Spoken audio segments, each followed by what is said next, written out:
وہ بیچ میں جو فاصلہ تھا مشرق و مغرب کا وہ ہم ختم نہیں کر سکے، میں کمپرومائز بھی نہیں کر سکا۔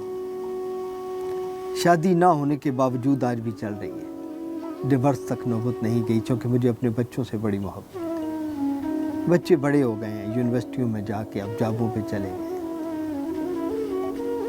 تو یہ جرنل ایک خاکہ ہے۔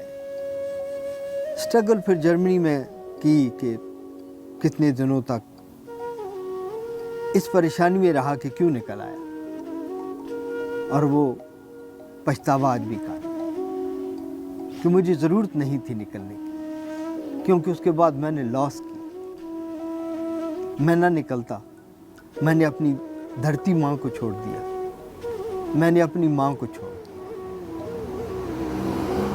مختصر سا کنبہ تھا، میں اپنے کاروبار بیچ آیا، اور میرے ابا جی کا چونکہ میں بڑا بیٹا میں تھا، ان کے کاروبار سنبھالنے والا کوئی نہیں تھا، وہ بیمار ہو گئے۔ پھر بعد میں نے دونوں والدین کھو دی، اور اس کی بھی ایک وجہ یہ تھی، ایک اور پچھتاوا جو میری زندگی میں آج بھی میرے ساتھ چلتا ہے اور چلتا رہے گا، کہ میرے نکلنے کی وجہ سے میرا چھوٹا بھائی جو کہ نیوی میں چیف پیٹی آفیسر تھا، وہ پاکستان سے اس کا شپ امریکہ جا رہا تھا، تو جرمنی میں رکا تو وہ اس سے اتر گیا، اور اس نے کہا کہ میں نے اب واپس نہیں جانا۔ میں نے اسے بڑا منع کیا کہ تم اتنی اچھی نوکری پہ ہو، اتنے آفیسر ہو، کیپٹن ہو جہاز میں، یہاں تو دھکے ہیں، یہ دیکھو میں کبھی ہوٹلوں پہ کام کرتا ہوں، کبھی لوگوں کے گارڈن کاٹتا ہوں، کبھی مزدوروں کے ساتھ چلا جاتا ہوں۔ میں نے کارپیٹ کے وہاں بہت بڑے بڑے ویئر ہاؤس تھے، وہاں کام کیے۔ میں چھوٹے سے وجود کا چھوٹا سا نازک سا آدمی تھا، نازک سی فیملی کا تھا، مزدوری میرے لیے ممکن نہیں تھی، میرا جسم آج بھی برداشت نہیں کرتا مزدوری، مضبوط جسم کا آدمی نہیں تھا۔ تو میں نے اسے بڑا کہا کہ تم چلے جاؤ، لیکن اس نے میری بات نہیں مانی، اور وہ میرے لیے پچھتاوا اس لیے بن گیا کہ اس کو اس کی موت اٹھا کے میرے پاس لے آئی، اور وہ ٹھیک 1 سال کے بعد جگر کے کینسر میں مبتلا ہو گئے۔ 17 دن اسپتال میں رہنے کے بعد وہ فوت ہو گئے، اور اس کی موت کی خبر میرے باپ کو لے گئی۔ میں 17 دن بعد اس کی باڈی لے کے جب واپس پاکستان گیا تو میرا باپ برداشت نہیں کر سکا، اور ٹھیک 3 ہفتے بعد میرے ابا جی فوت ہوئے۔ اس جوان بیٹے کے غم میں اس کی ماں 1 سال بعد مر گئی۔ آج میرا ایک چھوٹا بھائی پاکستان میں ہے، اور میں ان ملکوں میں ہوں۔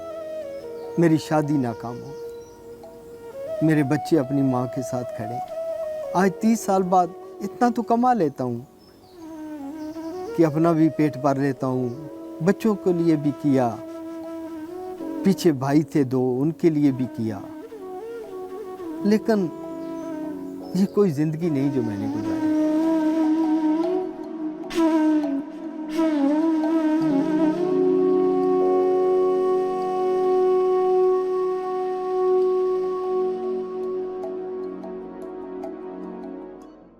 ایک محبتیں بانٹنے والا شخص خود محبت کے لیے تہی دامن رہا، زندگی سے لڑتے لڑتے موت سے ہار گیا، لیکن زندگی سے شکایت کی نہ کبھی زندہ دلی میں کمی آئی۔ ایک مسکراہٹ کے پیچھے سینکڑوں غم کی کہانیاں تھیں، شاید یہی وہ نشانیاں تھیں جو یاد رہیں گی۔